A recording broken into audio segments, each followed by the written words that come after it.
Welcome to the Heavy Spoilers Show. I'm your host Paul, and in this video we're breaking down Ramayana.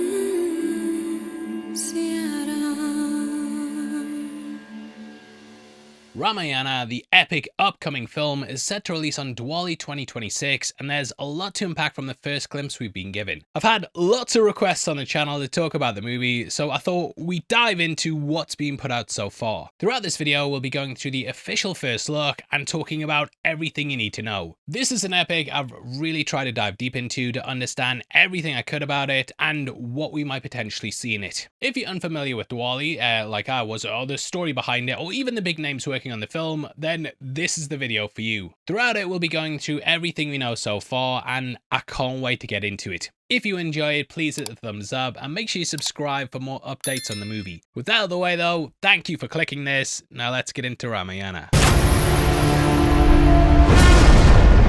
Okay, so if you've seen the first glimpse, then you'll know how next level this entire film looks. 8 times Academy Award winners D-Neg are behind the VFX, Hans Zimmer along with A.R. Rahman from India are doing the score, and it feels like a massive leap for India in terms of what's been done before. And I mean that without any disrespect as well. It's just insane how much is going into this movie. Even the YouTube videos released, they ask you to wear headphones so you can truly experience how vivid and thrilling the soundscape is. India's stepping to the forefront of the film industry, and I think the East is really starting to strive. We've seen stuff like anime becoming more and more popular over here, and I think India is starting to bridge that gap as well. RRR was outstanding, and there's just so many great films coming out the country. Now, the Ramayana narrates the divine journey of Lord Rama, the 7th avatar of Vishnu. Exiled in the forest for 14 years, along with his wife Sita and devoted brother Lakshmana. Regarded across India not merely as an epic, but also as an itisara. Which, apologies for butchering the words in this, I'm trying my best, but that basically translates to being a sacred history. The Ramayana remains one of the most cherished and influential scriptures, embodying the eternal values of duty, loyalty, courage, love, and the ultimate victory of righteousness. Diwali commemorates Lord Rama's triumphant return to Ayodhya after 14 years of exile. It marks his victory over Ravana, and this is the central triumph celebrated in Ramayana. Now, though it's celebrated across the world, Diwali remains India's most significant festival of light and faith. In it, people light diyas across Ayodhya to welcome him home, and this marks a triumph of light over darkness. Watching this, you kind of understand why Diwali is also more than just a festival. In school, one of my favourite subjects was religious studies, and I was always fascinated with lots of different religions. It's rare they get brought across to the screen, but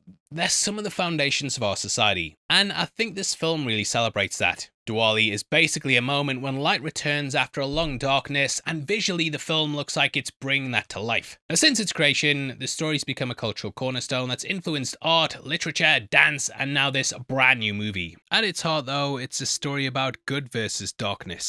Now, in terms of what it means for India, this really is a 2-part magnum opus that's going to further the film industry on the global world stage. Part 1's releasing on Diwali 2026 and Part 2 on Diwali 2027. It's going to be a worldwide cultural event. It's basically like India's Dune or Lord of the Rings, and it's a universal epic with lots of timeless themes. The movie stars Ranbir Kapoor as Rama, Sai Pallavi as Sita, Yash as Ravana, and Sunny Deol as Hanuman. Produced by NAMIT Malhotra under Prime Focus Studios, it's actually been self-funded to ensure creative autonomy. We have Yash as co-producer too, and beyond that the scores by A.R. Rahman and also Hans Zimmer. A.R. Rahman is India's most revered composer, and he's won 2 Academy Awards. This included his revolutionary scores in Slumdog Millionaire, and he also composed 127 Hours. Hans Zimmer needs no introduction, and yeah, that Man of Steel soundtrack, I play it about once a week, mate. He shaped generations of blockbusters with iconic scores for Dune, Inception, Interstellar, Gladiator, and the Dark Knight trilogy, even winning an Academy Award for Dune itself. In this movie, for the first time ever, these 2 visionary maestros are working together. It's a great collaboration between East and Western styles, and it's something that feels very revolutionary. The visuals look incredible too, and D-Neg are the ones behind them. In case you don't know, they're one of the world's foremost VFX and animation companies. The studio's won 8 Academy Awards for films like Dune, Interstellar, Inception, and Blade Runner 2049. D-Neg is known for building vast cinematic worlds and pushing the boundaries of scale and realism. For Ramayana, their expertise being used to reimagine ancient India and Lanka with a level of detail and spectacle that's never been seen before in Indian cinema. One of the wildest things about this production is the global team that's been assembled around it. NAMIT Malhotra has pulled in talent from every corner of world cinema to build something that feels genuinely international. You've got Hans Zimmer bringing his signature larger-than-life sound, A.R. Rahman carried India's musical legacy, and Dineg handled the visuals with the same Oscar-winning skill they brought to Dune and Interstellar. On top of that, Terry Natari's involved as well. He was the movement and performance capture expert behind Planet of the Apes, Avatar, and also several Marvel films. And Yash is not only starring as Ravana, but he's also coming on board as co-producer, so you really see how this isn't just an Indian project, it's a global filmmaking unit